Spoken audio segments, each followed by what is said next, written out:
बिस्मिल्लाहिर्रहमानिर्रहीम अस्सलाम वालेकुम। Welcome to informational institute. आज हम देखेंगे MTS 631 का लेक्चर नंबर 41, जो कि टॉपिक 142 से स्टार्ट हो रहा है। यहाँ पे हमारे पास 3.6 टॉपिक है, रेक्टेंगल्स इन RN। ठीक है। रेक्टेंगल्स हम बेसिकली हम मुख्तलिफ डायग्राम्स को भी यूक्लिडियन स्पेस या RN में डिस्कस कर सकते हैं, उसके इंटेग्रल को डिस्कस कर सकते हैं। लेकिन यहाँ पे हमने जस्ट मजीद टर्म्स को डिफाइन करने के लिए एक बेसिक और एक स्पेसिफिक टर्म ले ली, दैट इज रेक्टेंगल। तो इसकी फॉर्म में हम फिर नेक्स्ट आगे जो इंटेग्रल के हमारे पास टर्म्स हैं उनको डिफाइन करेंगे। हमारे पास क्या है यहाँ पे कि हमारे पास जो S1 क्रॉस S2 या S1 S2 up to SN का जो प्रोडक्ट है, वो हमारे पास क्या है, वो सबसेट है S1 S2 SN जितने भी हैं, ये हमारे पास जो R है, रियल लाइन R है, उसके सबसेट्स हैं। ठीक है। उनका प्रोडक्ट हमने इस तरह लिया और उसमें जो पॉइंट्स आएंगे फिर हमारे पास X1 X2 up to XN, वो पॉइंट भी हम इसी तरह के लेंगे कि X1 बिलोंग करेगा S1 से, X2 बिलोंग करेगा S2 से, और इसी तरह जो XN है वो बिलोंग करेगा SN से। जैसे इन्होंने फॉर एग्जांपल हमें इसी प्रोडक्ट को शो करने के लिए दिखाया हुआ है कि हमने दो क्लोज्ड इंटरवल लिए, A1 B1 A2 B2, उनका फिर कार्टेशियन प्रोडक्ट लिया। तो वो प्रोडक्ट हमने किस फॉर्म में लिया कि हमारे पास हमने x और y लिया। x हमने लिया A1 B1 वाले इंटरवल से और y हमने लिया A2 और B2 वाले इंटरवल से। ठीक है। With sides parallel to the x axis and y axis, उनकी जो साइड है वो पैरेलल है x एक्सिस और y एक्सिस की। ये किस तरह है, अगर आप नेक्स्ट पेज पे देखें तो हमारे पास फिगर 3.1 है, रेक्टेंगल इन आर स्क्वायर। उसमें हमारे पास x एक्सिस पे है A1 B1 और y एक्सिस पे है A2 B2। जहाँ पे हमने इन A1 से लाइन ड्रा की, A2 से, B1 से, B2 से, और जहाँ पे लाइन का इंटरसेक्शन था कॉमन रीजन, वहाँ पे हमारे पास एक रेक्टेंगल आ रही है। ठीक है। तो ये हमारे पास जो है रेक्टेंगल इन आर स्क्वायर है। इसी तरह यहाँ नीचे हमारे पास R³ में एक रेक्टेंगल डिफाइन की गई है, फिगर में भी फिर उसको शो किया हुआ है कि ये हमारे पास रेक्टेंगुलर पैरेललीपाइड है इन R³ में। फिर हमारे पास नेक्स्ट जो टर्म आ रही है वो आ रही है content. The content of R is V of R is equal to B1 - A1 into B2 - A2 up to BN - AN। Content हम नेक्स्ट फर्दर चलकर इसको डिफाइन करेंगे कि हमारे पास होती क्या है, लेकिन यहाँ पे आपने जस्ट इतना याद रखना है कि हमने आर का कंटेंट हमारे पास क्या है। ठीक है। वो है हमारे पास जितने भी इंटरवल आ रहे थे, जैसे हमने लिया A1 B1 एक बाउंड क्लोज्ड इंटरवल लिया, फिर इस तरह A2 B2 लिया। तो हमारे पास उन इंटरवल का जो डिफरेंस है या उनकी जो माइनस करेंगे तो हम उसको हम कहेंगे लेंथ ऑफ ईच इंटरवल। ठीक है। जो हमारे पास लेंथ ऑफ ईच इंटरवल है उसको हम शो करें V ऑफ R से, यानी कॉन्टेंट ऑफ R। ये हमारे पास R का कॉन्टेंट है। देखें ना आप, B1 - A1 हमारे पास लेंथ आ गई फर्स्ट इंटरवल की, फिर B2 - A2 हमारे पास A2 B2 सेकंड इंटरवल था, तो B2 में से A2 माइनस करेंगे तो हमारे पास लेंथ ऑफ सेकंड इंटरवल आ जाएगी। इसी तरह हमने nth के लिए भी ले लिया। यहाँ पे नीचे क्या कहा गया है कि जो नंबर्स हैं B1 - A1 B2 - A2 up to BN - AN, ये है एजेस लेंथ ऑफ R। अगर हमारे पास ये इक्वल आए तो हम कहेंगे कि R हमारे पास कोऑर्डिनेट क्यूब है। ठीक है। If AR is equal to BR for some R, और अगर हमारे पास AR और BR इक्वल हो जाए तो हमारे पास जो VR है वो जीरो आ जाएगा। जब हमारे पास V ऑफ R जीरो आएगा तो हम कहेंगे कि R हमारे पास डीजनरेट है, और जब उसकी स्पेसिफिक वैल्यू आएगी तो हम कहेंगे कि हमारे पास R जो है वो नॉन डीजनरेट है। इससे नेक्स्ट में फिर उन्होंने बताया हुआ है कि एन की वैल्यू अगर हमारे पास 1 आए, 2 आए, 3 आए, तो हम उसको किस तरह लेंगे। हमारे पास इंटरवल आ जाएगा, फिर रेक्टेंगल का एरिया आ जाएगा। जब एन की वैल्यू हम 3 पुट करेंगे तो हमारे पास जो है वो वॉल्यूम आ जाएगा। नेक्स्ट हमारे पास जो टर्म है वो उन्होंने क्या किया हुआ है कि हमारे पास जो इंटरवल हम ले रहे थे closed interval A1 B1 A2 B2, उनकी पार्टीशनिंग की हुई है। ठीक है। अब जैसे हम एक इंटरवल ले A1 और B1, तो A1 और B1 की भी हमने पार्टीशनिंग की है। या फिगर 3.3 में देखें तो हमारे पास A1 और B1 के दरमियान में काफ़ी सारी आपको लाइन नज़र आ रही होंगी। तो ये ऐसे है कि हमने इन दो पॉइंट के दरमियान पार्टीशनिंग की है। ठीक है। जब हम उसको लिखेंगे तो हम उसको किस फॉर्म में लिखेंगे, AR is equal to AR0 less than AR1 is less than up to ARMR, और जो लास्ट पॉइंट है वो BR की इक्वल है। जो फर्स्ट पॉइंट है वो हमारे पास AR की इक्वल है। जब हम R की वैल्यू 1 पुट करेंगे, 2 पुट करेंगे, तो वो इंटरवल के हिसाब से आ जाएगा। ठीक है। अब हमारे पास इसी पार्टीशनिंग को हम जब इसका नॉर्म डिफाइन करेंगे तो नॉर्म हमारे पास क्या आएगा कि हमारे पास जितने भी P1 P2 Pn हमारे पास जो पार्टीशनिंग है उनके नॉर्म फाइंड करेंगे। उन तमाम नॉर्म में से जो मैक्सिमम नॉर्म होगा या जो मैक्सिमम वैल्यू होगी वो हमारे पास होल जो पार्टीशनिंग P है उसका नॉर्म आएगा। ठीक है। तो हमने क्या लिखा, वो जो नॉर्म ऑफ P है is the largest of the edges length of all subrectangles in P। Largest value जो होगी तमाम नॉर्म में से उसको हम कहेंगे कि हमारे पास उस पी जो होल रेक्टेंगल है उसका जो है वो नॉर्म आ गया है। उसके बाद हमारे पास सेकंड पॉइंट क्या है कि अगर हमारे पास पी जो है वो पार्टीशनिंग हो और एक पॉइंट है हमारे पास पी वन से लेकर पी एन तक हमारे पास कुछ इंटरवल्स हैं, उनमें हमने पार्टीशनिंग की है, एक हमारे पास पी पार्टीशनिंग आ गई है, उसी इंटरवल की एक और हमने पार्टीशनिंग की है, वो हमारे पास पी प्राइम आ गई है। तो हमारे पास जो पी प्राइम पार्टीशनिंग आएगी वो रिफाइनमेंट होगी पी की।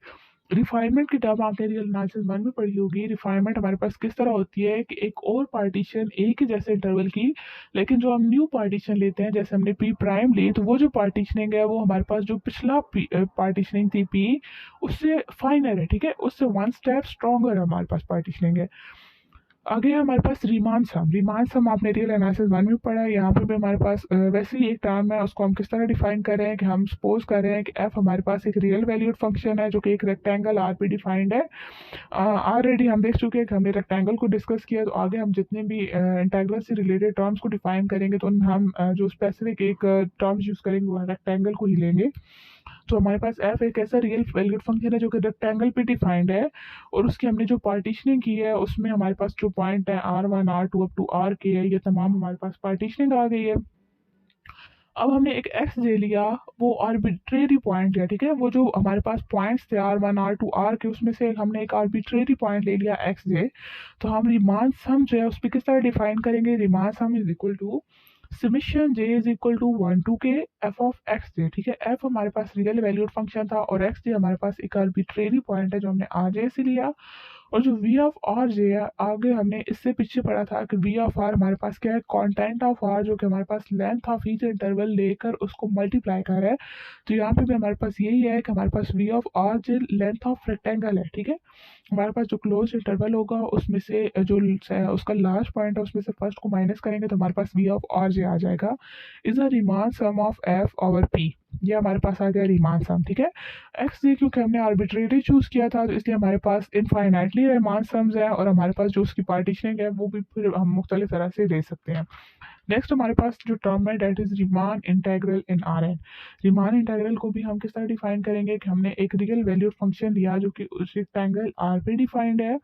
F is Riemann integral on R if there is a number L, हमारे पास एक नंबर एल हो जिसमें क्या क्या प्रॉपर्टीज हो कि every epsilon greater than zero के लिए उसमें एक डेल्टा होना चाहिए जीरो से ग्रेटर।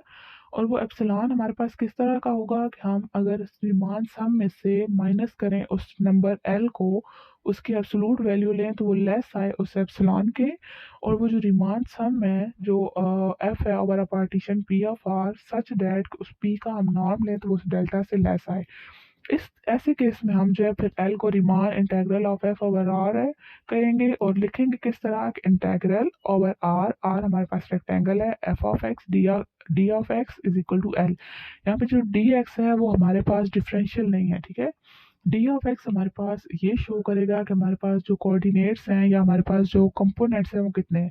जैसे अगर हम आर स्क्वायर में डिफाइन करें तो हमारे पास एक्स और वाई हमारा फंक्शन जो है वो दो कंपोनेंट्स पे होता है, दो वेरिएबल्स पे आर स्क्वायर में। तो यहाँ पे डी ऑफ एक्स की जगह फिर हम ये भी लिख सकते हैं d of x and y. नीचे रिमार्क्स में हमारे पास क्या है? रिमार्क में यही चीज़ डिफाइंड है कि हमारे पास जो डी ऑफ एक्स है वो हमारे पास not stand for differential of X, बल्कि उसको हम किस तरह लिखेंगे कि जिस तरह हमारे जितने वेरिएबल्स पे फंक्शन डिफाइंड होगा तो उस डी के साथ जो एक्स है उसको हम या तो अलग अलग उसके तमाम जितने भी आर्बिट्रेरी वेरिएबल्स पे हमारा फंक्शन डिफाइंड है उन फंक्शन लिखें, या सिंपली हम कैपिटल एक्स से डिनोट कर दें। नेक्स्ट हमारे पास क्या है? एक एग्जांपल है इंटेग्रल से रिलेटेड। हमने इंटेग्रल रीमान इंटेग्रल कैलकुलेट करना है और हमारा जो फंक्शन है वो आर स्क्वायर पे डिफाइंड है। देखिए आप, फंक्शन एक्स वाई है और साथ में जो डी है उसके साथ भी एक्स वाई है। आर हमारे पास क्या है? वो हमारे पास एक रेक्टेंगल है जिसमें हमारे पास क्लोज इंटरवल है ए बी, उनका कार्टेशियन प्रोडक्ट है विद सी डी, और जो फंक्शन है वो f of x y equal to x plus y की फॉर्म में है। अब हमने P1 और P2 पार्टीशनिंग ले ली। P1 पार्टीशन है क्लोज इंटरवल ए बी की, और जो P2 पार्टीशन है closed interval a c d की पार्टीशन है। तो आपको ऑलरेडी हमने डिस्कस किया था कि जब हम पार्टीशनिंग करेंगे तो जो ए फर्स्ट पॉइंट है वो इक्वल टू आएगा फर्स्ट पॉइंट एक्स नॉट के, और जो लास्ट पॉइंट बी है वो लास्ट पॉइंट की इक्वल आएगा एक्स आर के। सिमिलरली हमने P2 की पार्टीशनिंग कर ली। उसके बाद हमने रिमान सम को किस तरह लिखा? जो हमारे पास p था उसमें हमने p1 क्रॉस p2 लिखा, क्योंकि हमारे पास r जो था वो इंटरवल का हमारे पास कार्टेशियन प्रोडक्ट था। रिमान सम हमारे पास किस तरह का आएगा, हमने रिमान सम देखा था कि हमारे पास जिसमें समीशन एफ ऑफ एक्स आता था, या एक्स जे हम जो पॉइंट ले रहे हैं उसमें साथ में हमारे पास वी ऑफ आर जे आता था, यानी कॉन्टेंट ऑफ आर। तो यहाँ पे रिमान सम भी हम उसी तरह का लिखेंगे। हमने समीशन लिया क्योंकि हमारे पास डबल आर स्क्वायर में डिफाइंड है, तो हमने डबल समीशन लिया। आई को वेरिएशन दी 1 से आर और जे को वेरिएशन दी 1 से एस, क्योंकि हमने उसकी पार्टीशनिंग इस तरह की थी ना, आई में हमारे पास X naught X one up to X R था, और वाई में हमारे पास Y naught Y one up to Y S था। हमने उसकी पार्टीशनिंग की। अब हमारे पास एक है एक्स आई आई जे प्लस ईटा आई जे। यहाँ पे एक्स आई हमारे पास हमने यूज़ की है, एक्स के लिए हमारा फंक्शन था f of x plus y, तो हमने एक्स आई जो आई जे है उसको एक्स के लिए यूज़ किया, और जो ईटा आई जे है उसको वाई के लिए यूज़ किया। यहाँ पे हमारे पास एफ ऑफ एक्स वाई आ गया। जो वी ऑफ आर जे था हमने कॉन्टेंट ऑफ आर लिखना था, तो हमारे पास जो एक्स आई है minus x I minus one, और वाई जे माइनस वाई जे माइनस वन। ठीक है, आगे फिर इन्होंने बताया कि हमारे पास जो एक्स आई है वो लाई कर रहा है एक्स आई माइनस वन और एक्स आई के दरमियान में, और जो ईटा आई जे है वो वाई जे माइनस वन और वाई जे के दरमियान में लाई कर रहा है। फर्दर हमने क्या किया कि हमने इनके मिड पॉइंट कैलकुलेट किए। मिड पॉइंट ऑलरेडी आपको पता है हम किस तरह कैलकुलेट करते हैं। मिड पॉइंट को हमने डिनोट किया एक्स आई बार से। एक्स आई बार हमने कैलकुलेट कर लिया, दोनों को प्लस करके 2 से डिवाइड कर दिया। इसी तरह वाई जे बार हमने मिड पॉइंट फाइंड कर लिया। मजीद हमने क्या किया कि हमारे पास वो जो मिड पॉइंट थे उनको हमने एक्स आई और ईटा की फॉर्म में किया है। तो x I minus J minus x, जो आई एक्स वाला मिड पॉइंट था उसको माइनस किया एब्सोल्यूट वैल्यू, तो उसको हमारे पास वो किसकी लेस आया कि X I minus one by two that is less than और equal to norm of P one. और हम जानते हैं कि हमारे पास जो एक या किसी भी जो हमारे पास पी वन या पी टू उनका नॉर्म है वो लेस आएगा होल पी ऑफ नॉर्म से। ठीक है, इसलिए कि जब हमने नॉर्म को डिस्कस किया था तो हमने कहा था कि हमारे पास जो पी का नॉर्म है वो मैक्सिमम वैल्यू है, जो हमारे पास जितने भी पी वन पी टू जितनी भी पार्टीशनिंग है उनका नॉर्म से वो हमारे पास मैक्सिमम वैल्यू है। तो इसलिए हम लिख सकते हैं कि norm of P one is less than और equal to norm of P. ठीक है, इसी तरह फिर हमने ईटा आई जे माइनस वाई जे किया, उसका मिड पॉइंट से हमने ये लिख लिया। दोबारा हमने जो रिमान सम था हमारे पास उसमें हमने इस टर्म को ऐड भी किया और सब्ट्रैक्ट भी। ठीक है, हमने x I bar plus Y J into x I minus one Y J minus one इसको ऐड भी किया सब्ट्रैक्ट भी किया। वहाँ से हमने जो अपनी निकाली एक क्वालिटी उसको हमने किस तरह लिखा कि एक्स आई माइनस वन हमारे पास किस तरह था बी माइनस ए। ठीक है, हमारे पास इंटरवल तो इसी तरह के थे ए बी और सी डी, तो उसमें से जब हम उसको माइनस करेंगे इंटरवल का, हम जब कॉन्टेंट लेंगे या उसको माइनस करेंगे तो हम इसी तरह करेंगे बी माइनस ए और डी माइनस सी। फिर जब हम उसका स्क्वायर लेंगे तो वो हमारे पास इसी तरह आएगा B square minus A square D square minus C square.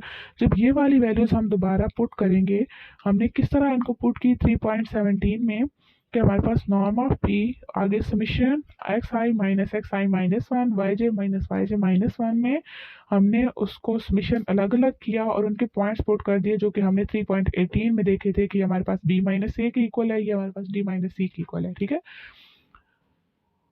फिर वहाँ से हमारे पास जो 3.20 की इक्वेशन आई उस पर हमने दोनों साइड्स पे उनको वाई वाले टर्म को अलग किया, एक्स वाली को अलग किया। हमारे पास जो एक्स आई मिड पॉइंट वाला था उसको हमने 3.18 से देखा, तो हमारे पास जो बी माइनस ए आ रहा था या डी माइनस सी था उसको पुट किया। फिर इनको इसी तरह पहले हमने इस इक्वेशन को एक्स आई मिड पॉइंट से मल्टीप्लाई किया, फिर वाई जे से मल्टीप्लाई किया। जब एक्स आई से मल्टीप्लाई किया तो हमारे पास जो टर्म आई वो क्या आई D minus C by two B square minus A square, और जो वाई से आई वो आई B minus A by two D square minus C square. ठीक है, जब इसको हम दोबारा 3.20 इक्वेशन में पुट करेंगे तो हमारे पास जो फॉर्म आती है वो किस तरह आती है कि absolute value of sigma minus D minus C by two B square minus A square minus B minus A by two D square minus C square, और ये लेस देन आ रही है norm of P B minus A D minus C.